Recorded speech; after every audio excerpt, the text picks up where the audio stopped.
Você precisa de um psiquiatra e um psicólogo urgente. Porque tudo que você já viveu no passado e que você vive no presente é ilusão e a sua mente vive te pregando peças e te sabotando. Seja bem-vindo ao canal Graça Revelada. Eu quero fazer um breve comentário acerca do vídeo que eu acabei de postar. Satanás, existe ou não? Pessoal, não sou nenhum pregador de Satanás. Bem pelo contrário, só estou trazendo luz a esse tema para que tire a dúvida de muita gente. Apenas isso. Pessoal, o preterismo radical não vê a figura de Satanás em nenhum momento como sendo um ser. Ponto. Eu vou abrir aqui agora uma aspas. Com certeza o sistema religioso, e eu sei muito bem disso, ele usa Satanás para poder ganhar dinheiro, causar medo nas pessoas, amedrontar, usar como se fosse charlatanismo. Ó, tu não vai sair daqui porque se sair debaixo da minha mão, Satanás te pega. Eu sei disso e concordo plenamente com isso. De fato, isso existe e é uma realidade. Beleza? Voltando para Jó.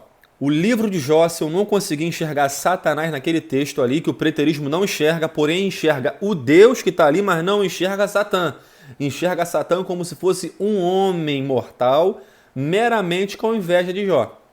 Então, se eu não conseguir enxergar Satanás naquele texto, eu também não consigo enxergar Deus. Se eu não enxergo Deus ali, eu não consigo enxergar também a vida de Jó. Se eu não enxergo Jó, eu não consigo enxergar o livro de Jó. Se eu não consigo enxergar o livro de Jó, também não consigo entender o motivo de Tiago, capítulo 5, verso 11, ter citado Jó, para que nós seguíssemos a fé e a paciência de Jó. Então, Tiago também comprometeu o seu livro fazendo os contos de fada para a gente poder entender. Minha fé não é baseada em conto de fada, minha fé é baseada na palavra do Senhor, que é inspirada pelo Espírito Santo de Deus. Então vamos entender isso, gente. Então o livro de Jó já não existe mais e Tiago também errou, então a sua epístola não vale de nada. Que o trem aqui quis carregar. Então, sendo assim, o Pentateuco fica comprometido porque Moisés escreveu o Pentateuco. Ou seja, logo, Adão e Eva também não existe, porque eu só quero enxergar o que eu quero enxergar. Como eles não conseguem enxergar a serpente, como em alguma parte do texto sendo usada por Satã. Tá ok? Que é o que o texto hebraico diz. Vê ali como se fosse um réptil, de fato uma serpente.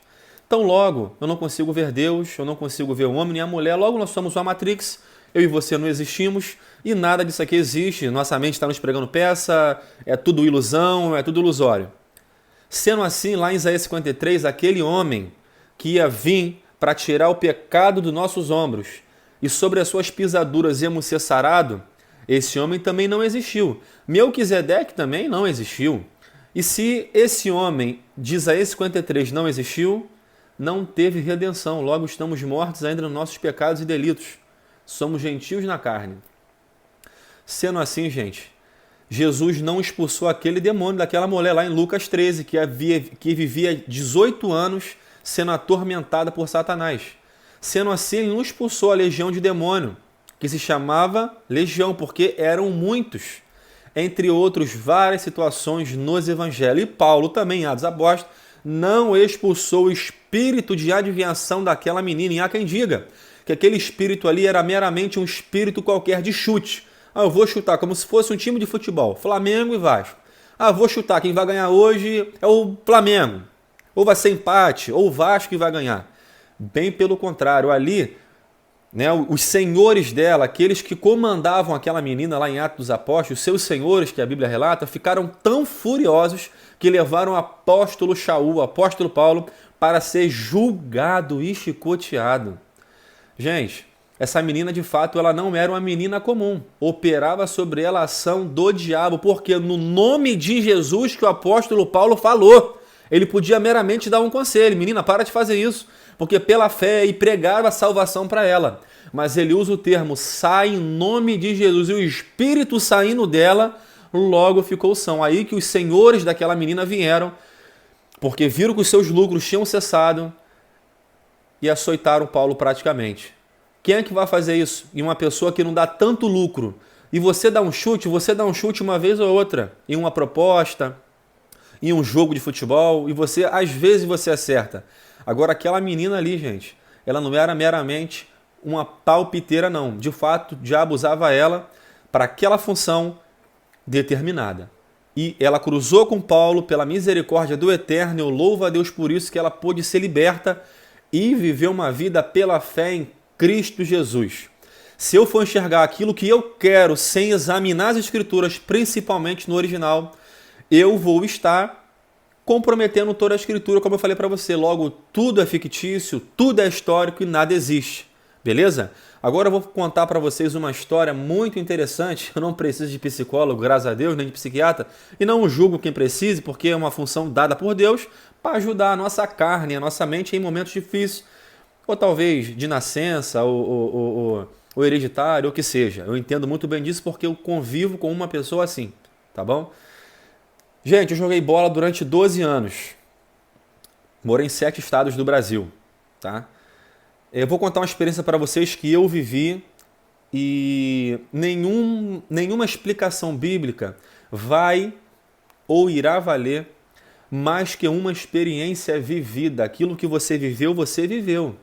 Aquilo que eu vivi. E eu sei exatamente agora o que eu vou falar, porque os meus olhos viram e eu já vivi outras experiências, mas essa me marcou muito. Vamos lá. Eu devia ali ter meus 13, 14 anos. Eu estava em um clube lá em Curitiba, Paraná. Eu morei lá por 4 anos, como eu falei para vocês. Gente, eu estava em oração no quarto, junto com outros 15 ou 20 atletas. E o quarto era muito grande, porque era compartimentado por beliche. Quem jogou bola sabe que geralmente os clubes de futebol eles usam aquelas beliches para poder usar em um quarto várias camas e colocar o máximo de pessoas ali. Beleza? Gente, eu caí pro joelho, começamos a orar naquela época. Cair pro joelho é um termo, né? Que a gente usava, e, enfim, espero que vocês me entendam. Fui orar, né, de joelho lá, porque eu quero contar como foi, né? Direitinho. E eu fui orar de joelho e tal. Quando a gente começou a orar, um menino bateu na porta.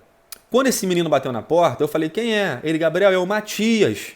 Esse Matias, eu sou 9'3", ele era 9'6", eu acho, era 3 anos mais novo que eu. Se eu ali tinha meus 14 anos, ele devia ter uns 11.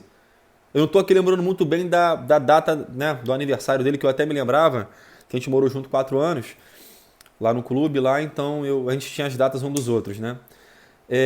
Pode entrar, Matias, você é muito bem-vindo, ele também era crente em Cristo, e acredito que seja até os dias de hoje. E... posso entrar? Eu falei, pode, irmãos. Quando ele entrou, ele falou assim, Gabriel, eu estou sentindo muita vontade de fazer uma oração.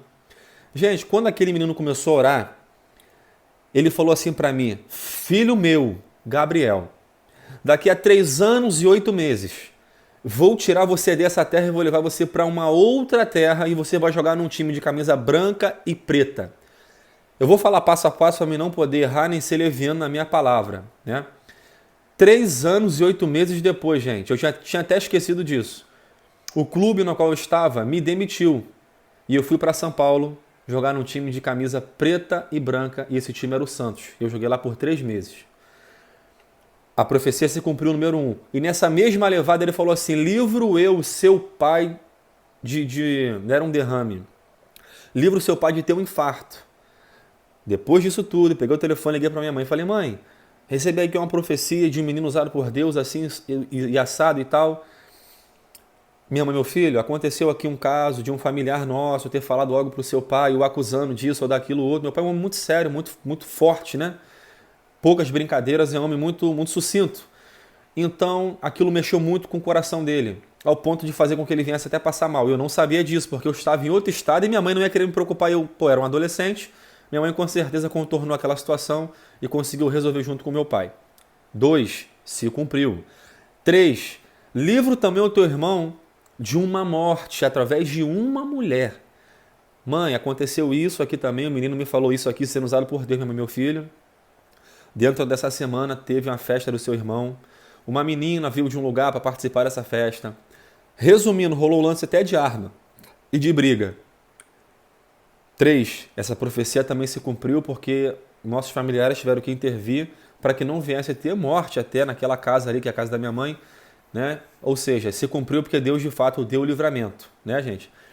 E 4, esse aqui que é o mais interessante. Gente, esse menino, 11 anos, lembrando, um dado importante, nessa época não tinha Face, não tinha Instagram, não tinha Zap, não tinha nada disso. era só Orkut e internet de escada. Por isso que lá a gente só podia usar a internet, geralmente, de noite, para não comprometer a linha de telefone do clube. Olha só. E um usava por vez, e era 3 minutos para cada um. Você entrava no Orkut, respondia lá o depoimento, mandava mensagem para alguém, e outro sentava. Correndo o risco ainda da internet falhar. E outra, era só aos sábados. Então você imagina a fila, de 6 da manhã até as 6 da manhã do outro dia. Né? E esse menino, muito usado por Deus, não tinha motivo nenhum para querer aparecer, não tinha motivo nenhum para fazer ali charlatanismo ou causar medo de alguém, porque ele era uma criança praticamente. Eu era 3 anos mais velho que ele, já me considerava um adolescente criança, ele então era mais criança ainda. Ele olhou para um jovem, que inclusive esse jovem joga em um time lá na Espanha, muito conhecido nos dias de hoje, isso lá em Curitiba, tá? Ele olhou para esse jovem e falou assim: sai dele agora. Meu irmão, eu nunca vi tanta criança correr ao mesmo tempo, um por cima do outro, quebrar até a porta do quarto.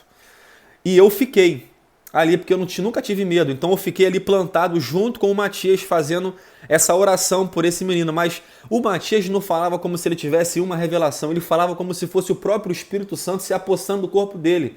Essa é a sensação que eu tive. Porque ele falava sempre na primeira pessoa: sai dele. Porque ali não foi usado o nome de Jesus, e eu vi com os meus próprios olhos, tá?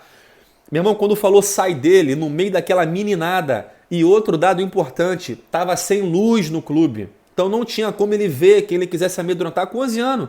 Resumindo, não via nenhum motivo ali, gente. Eu vi muita generosidade, eu vi muita... muito genuíno, sabe? Não tinha motivos para acontecer qualquer outra coisa além disso ali.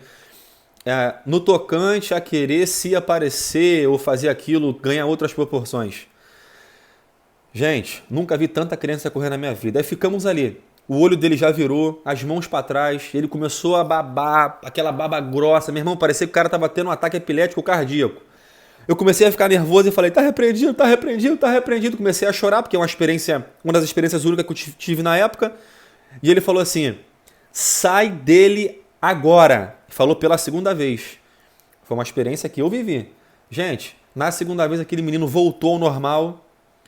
Aí ele começou a chorar muito, falou: Gabriel, meu filho, eu tava com as mãos para trás, cara, o olho revirado.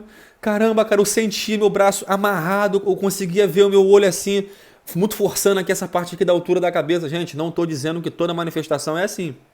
Nem estou dizendo que é regra, nem criando doutrina para nada. Pelo amor de Deus, eu estou contando um fato que aconteceu específico comigo, que eu vi.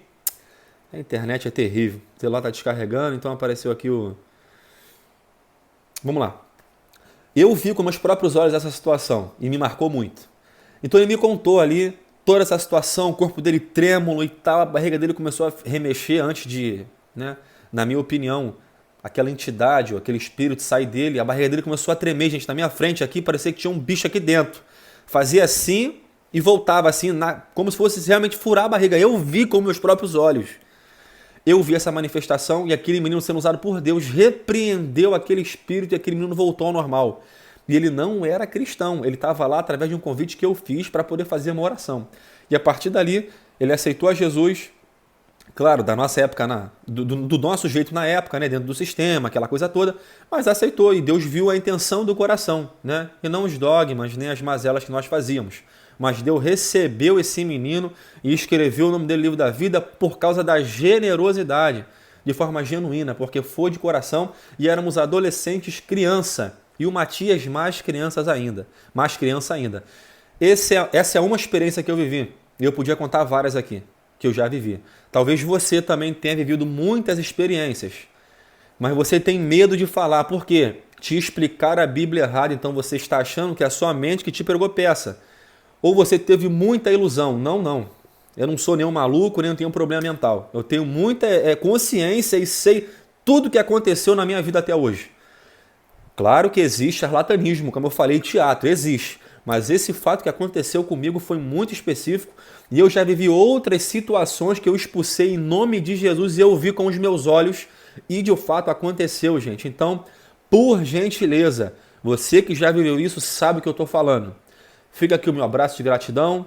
Se inscreva no canal, dê o seu like e compartilhe esse vídeo, que talvez não seja a sua dúvida, mas seja a dúvida de outra pessoa. Tamo junto!